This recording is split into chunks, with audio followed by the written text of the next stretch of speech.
इस वक्त हम खड़े हैं रावली कुड़ी गांव में, जहां कल एक घटना हुई थी, पत्थरबाजी की घटना। बताया जा रहा है कि कैलाश विजयवर्गीय और जो विधायक वगैरह हैं, सांसद वगैरह यहाँ पर आए थे। हम इस वक्त खड़े हैं रावली कुड़ी गांव में, तो आइए जानते हैं लोगों से, यहाँ पे बात करते हैं। गांव के कुछ लोग हमारे साथ हैं। तो भैया, आपका नाम क्या है? मेरा नाम बग्गा चारण है सर।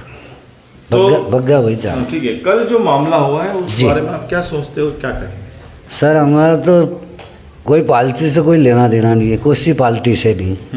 हम 70 साल से दूर क्षेत्र से निकले हुए लोग हैं, चारण समाज।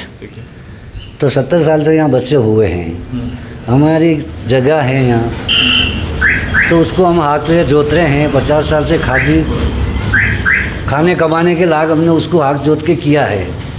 तो उसके हमें पट्टे आज दिन तक मिले नहीं। अच्छा। और तहसीलदार आते हैं तो हम दंड भरते हैं, दंड की रसीदें हमारे पास पड़ी है। दोनों पार्टी ने दूसरा रास्ता दे के हाँ पट्टे बनेंगे ना, आज दिन तक हमारा पट्टा बना नहीं, हमारा अधिकार हमने दिया नहीं। दूसरी बात रही तो हमारा मवेशी का पशुपालक का धंधा है, तो उसमें हमारा बाल बच्चा और हम हमारा गुजारा उसमें चला रहे थे। तो अभियान क्षेत्र आए तो हमारे कोई तकलीफ नहीं है इनसे। चित्ता परसों आए तो स्वागत करते हैं हम पार्टी का, वैसा कोई बात नहीं है। पर लेकिन जो अभियान की सीमा छोड़ के 3-3 सर्वे कर अभियान वालों ने न, रामपुरा रेंज जंगल खाते की जगह थी, उसके ऊपर इसने अवैध कब्जा किया। किसने करा अवैध कब्जा? इसने अभियान वालों ने। अच्छा। अभियान वालों ने कब्जा किया तो हमारे 25-40 हज़ार जानवर मवेशी गाय का हत्या हो रही है साहब। तो अब उसको भूखे मरने की नौबत आ गई। तो अब हमें जगह तो है ही नहीं, कहाँ चराएं हम।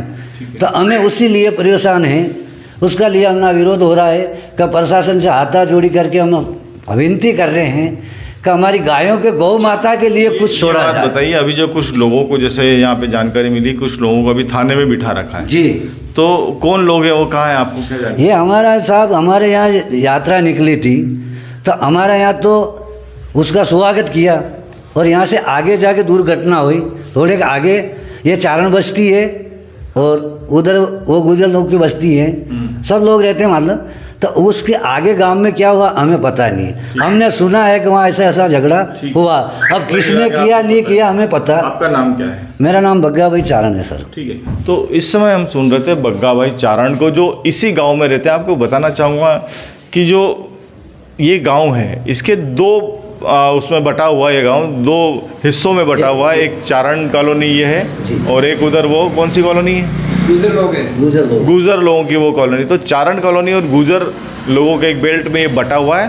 तो ये तो रही बात यहाँ से चारण कॉलोनी की जो जानकारी ली। अब आगे चलते हैं और अपडेट लेते हैं गुजर कॉलोनी में क्या कहते हैं लोग। इस वक्त हम खड़े हैं चैनपुरिया ब्लॉक के उस गाँव में जहाँ के लोगों के साथ ये घटना हुई थी। और उनका जो पॉलिटिकल पार्टी से उनका आरोप है कि उन्होंने यहाँ पे जो लोग हैं इन्होंने पत्थरबाजी की थी। अब आपको बताना चाहूँगा गांव की सूरत को बारीकी से यदि आप देखेंगे तो गांव में इस वक्त कोई भी नहीं है यहाँ पे, और एक सूनापन है। कहीं ना कहीं जो लोग हैं यहाँ के, वो अपने घरों से कहीं इधर उधर हो चुके हैं और मीडिया से बात नहीं करना चाह रहे हैं। यदि कैमरा लेके उनके पास भी जाते हैं तो आप देखेंगे स्कूल वगैरह जो है यहाँ पे। ये मैं आपको थोड़ा सा गाँव दिखाना चाह रहा हूँ। जो आप देखेंगे जो गांव की जो तस्वीर है, जिसमें जहाँ लोग होते हैं, बातचीत होती रहती है, चौराहों पर ऐसे जो चौपाल वगैरह रहती है यहाँ लगती रहती है। और चुनावी माहौल में ये सन्नाटा जो आप देख रहे हैं, ये कहीं ना कहीं बताता है कि इस गांव के लोगों का कितना इन्वॉल्वमेंट उस घटना में रहा है। आपको एक चीज़ और बताना चाहूँगा कि जो घटना हुई है, कल की जो घटना हुई है, उसमें गांव वालों का कहना है कि उनकी तरफ से किसी भी प्रकार की कोई तोड़फोड़ नहीं हुई। जो मेरी बात भी हुई, जो दूसरे लोगों से बात हुई, उनका कहना है कि दूसरे लोगों ने तोड़फोड़ की है। तो ये बताते जा रहे हैं, एक दूसरे पे डाल रहे हैं कि इसने तोड़फोड़ की या उसने तोड़फोड़ की है, लेकिन कोई कन्फर्मली कह नहीं पा रहा है कि तोड़फोड़ आखिर किसने की है। राजनीतिक माहौल है, चुनावी माहौल है, ऐसे में लोग कहीं ना कहीं अपनी आवाज़ को दबता सा महसूस ना करें, इसलिए एमपी तक गांव में आ चुका है। और यह चैनपुरिया गांव जो रामपुरा क्षेत्र के अंतिम छोर पर बसा हुआ गांव है, और हम यहां खड़े हैं। लेकिन यहां पर आपको बताना चाहूँगा कि हमसे बात करने के लिए एक भी व्यक्ति तैयार नहीं है। आकाश चौहान, रामपुरा, एमपी तक।